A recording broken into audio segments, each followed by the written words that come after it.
మా pre school పిల్లలకు ఒక తెలుగు కథ చెప్పబోతున్నాను. పిల్లలు హాయ్ పిల్లలు, గుడ్ మార్నింగ్ పిల్లలు.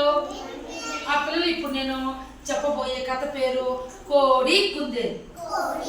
చూసారు కదా కోడిని, కుందేలు కూడా చూసారు కదా. Very good. చూడండి అనగనగా ఒక ఊరిలో ఒక కోడి కుందేలు చాలా స్నేహంగా ఉన్నాయంట. అవి రెండు చాలా స్నేహంగా, అంటే అంత స్నేహంగా ఉన్నాయంట. అవి ఒకరోజు రెండు కలిసి వెళ్తా ఉన్నాయి. వెళ్తా ఉంటే వాటికి దారిలో కర్బూజకాయ, పుచ్చకాయ తెలుసు కదా మీకు. పుచ్చకాయ చూసారా? కర్బూజకాయని చూసారా లేదా? గింజలు, వాటి గింజలు నల్లగా ఇంత చిన్నగా ఉంటాయి అన్నమాట. ఎట్లుంటాయి? చిన్నగా ఉంటాయి. దారిలో ఇన్ని కనిపించినాయంట. ఎవరికి?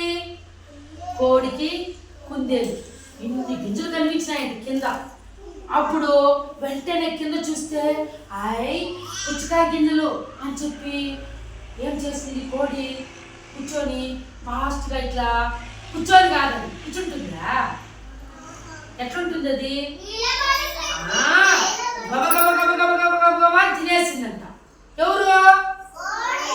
కానీ కుందేలు తినకుండా కొన్ని గింజల్ని తిని కొన్ని గింజలు ఎత్తుకొని వచ్చి వాళ్ళ ఇంటి దగ్గర ఒక పెరటి తోట ఉందంట.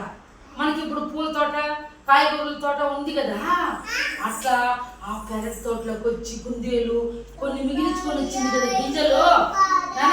కొన్ని గింజలు మిగిలించుకొచ్చింది కదా సహనా. వాటిని ఒక గోతి తవ్వి దాంట్లో ఈ గింజలు పాతి పెట్టేసి మళ్ళీ వేసిందంట. ఎవరు?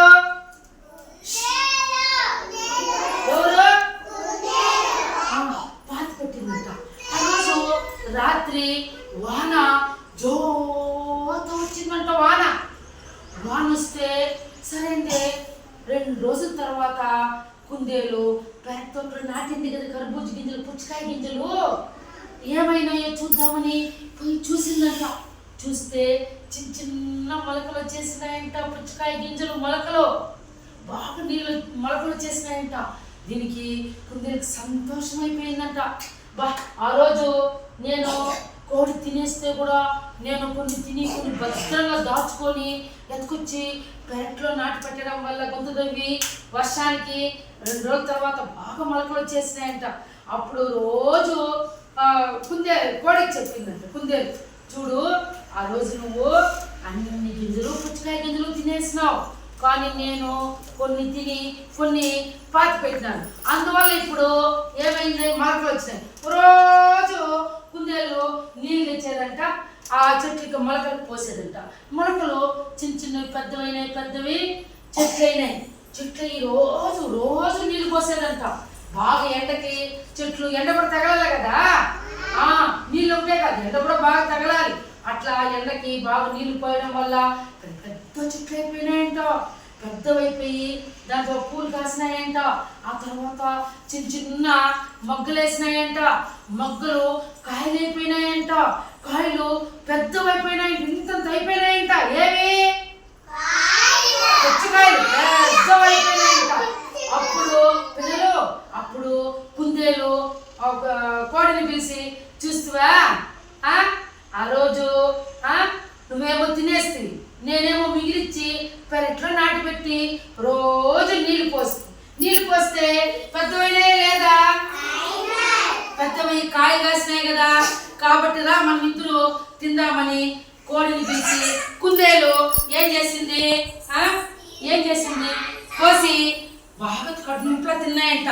తినేసి మళ్ళా మిగిలిన గింజల్ని, చూడు ఈ గింజలు మళ్ళీ ఇంకో చోట నాటు పెడదామని చెప్పి నాటు పెట్టి రేపటికి ఎప్పుడైనా మనకు ఆహారం లేకపోతే కాయలు ఇప్పుడు మనం నాటినామనుకో గింజలు, అవి మొలకెత్తి చెట్లు అవుతాయి కదా పెద్దవి, అప్పుడు కాయలు కాస్తాయి కదా.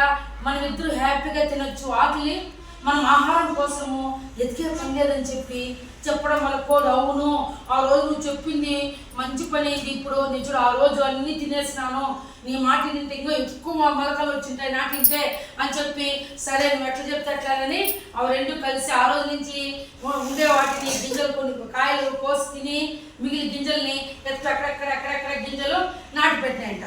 అప్పటి నుంచి వాటికి ఆహారానికి ఎటువంటి ఇది లేదంట. కాబట్టి పిల్లలు మీరు కూడా మీ ఇంటి దగ్గర చిన్న చిన్న గింజలు నాటి పెడతారా? అవి మొలకలు వస్తాయి, నీళ్ళు పోయింది, చెట్లు అవుతాయి, కాయలు వస్తాయి, మనము మీ ఇంట్లో అందరూ తినచ్చు. ఓకేనా పిల్లలు? బాగుంది కదా?